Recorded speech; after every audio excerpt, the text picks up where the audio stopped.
Hello all, my name is Joel Jose. I'm a student at Pace University in New York, pursuing masters in accounting data analytics. So here I'll be doing a small presentation on my segment project where I've chosen my company Dow Incorporate. So speaking about Dow is a chemical company which is an American company headquartered in Midland, Michigan, United States. So this company was among the three largest chemical producers in the world in 2023. So Dow is a global leader in material science with a robust portfolio of cutting-edge solutions in chemicals, plastics, and agricultural sciences. So Dow operates globally through mainly three segments, though those are packaging and specialty plastics, industrial intermediates and infrastructure, and performance materials and coatings. Dow Incorporate operates in over 160 countries worldwide, serving markets across North America, Europe, Middle East, Africa, Asia Pacific, and Latin America. So here are some of the executive officers of Dow Incorporate. So here we can see the CEO, Senior Vice President, Senior VP, and their pay, the year of their born. All of them are being given in the table. So a notable one in this list would be Mr. James R. Fitterling, who is the CEO and chairman of the company with a pay of 5.26 million per year. Then coming to John Morris Sampson, who's the senior vice president, Dr. Attiganal Narayanasamy Sriram. He's also a senior VP of research and development and CTO, and so and so. Now, the mission statement of the company is that to deliver a sustainable future for the world through our materials science expertise and collaboration with our partners. So this mission reflects mainly on company's commitment to sustainability, innovation, collaboration, and leadership. Moving on. Here are the reportable segments of our company. So Dow, as I mentioned, Dow operates through three key reportable segments. Those are packaging and specialty plastics, which focuses on producing polythene resins, elastomers, adhesives for packaging, hygiene, and industrial products. Then industrial intermediates and infrastructure, which specializes in the polyurethanes, solvents, surfactants used in construction, automotive, and industrial markets to support energy efficient and durable infrastructure. Now coming to the third one, which is performance materials and coatings, which develops acrylics, silicons, and specialty chemicals for paints, personal care, and electronics, improving product durability and environmental performances. So this is the segment revenue and the segment revenue growth of the company. Here we can see a few charts which depicts the revenue growth and the segment revenue. Coming to the year 2021, we can see the revenue growth have been decreasing from 128 million and to 29,206 million in 2022 and further dropping to 23,149 million in 2023.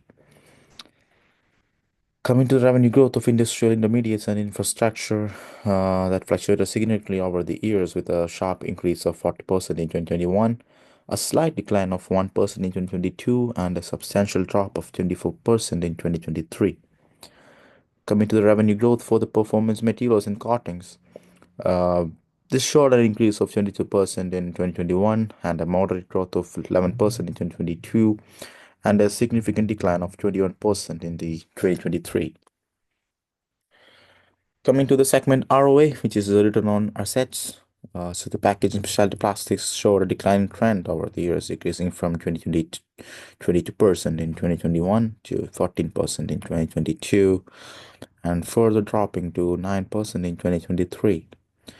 The ROA for the industrial intermediates infrastructure, they showed a decline steadily over dropping from 17% in 2021 to 11% in 2022, further decreasing to 1% in 2023. The ROA for performance materials and coatings fluctuated over the years, which was increasing from 6% in 2021 to 10% in 2022, before declining to 2% in 2023. Now here we can see a balanced scorecard where we can assess based on perspectives, that is financial, customer, internal business processes, and learning and growth perspective. Coming to the financial perspective, we have revenue growth, profit margin, ROI, that is return on investment. So this strategy, Dow drives growth, cuts costs, tracks returns through sustainable solutions and initiatives. Coming to the customer perspective, which is mainly on the parameters that is customer satisfaction, market share, loyalty.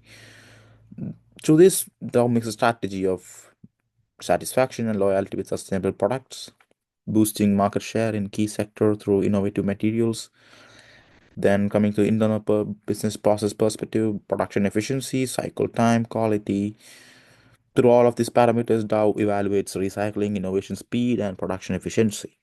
Now coming to the fourth, that is learning and growth perspective.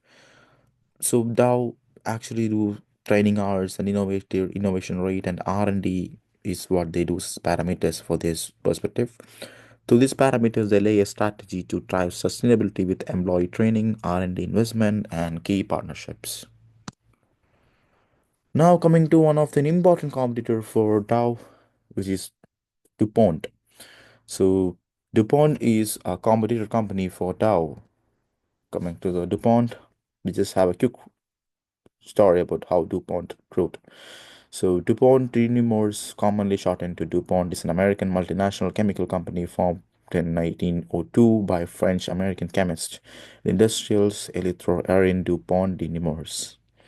So they develops many chemical products and other stuff that is neoprene, nylon, Corian, Teflon, and other chemical products, which is also notably like freon chlorofluorocarbons, which is used in the refrigerator industry more often.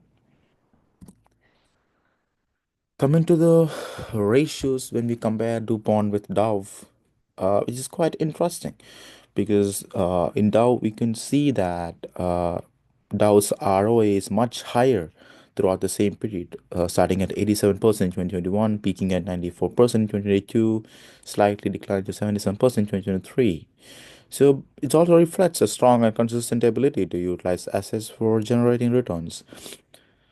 Coming to DuPont, the ROA remained relatively stable but low, starting at 3% in 2021, increasing slightly to 4% in 2022, and then dropping to 1% in 2023. This indicates a modest efficiency in generating returns from its assets with a significant decline in 2023.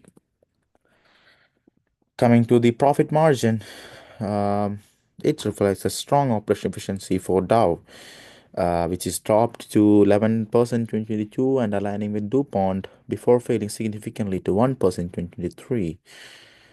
So, coming to DuPont, they maintained again a consistent profit margin of 11% in both 2021 and 2022, demonstrating stability in operational efficiency. However, the margin sharply declined to 4% in 2023.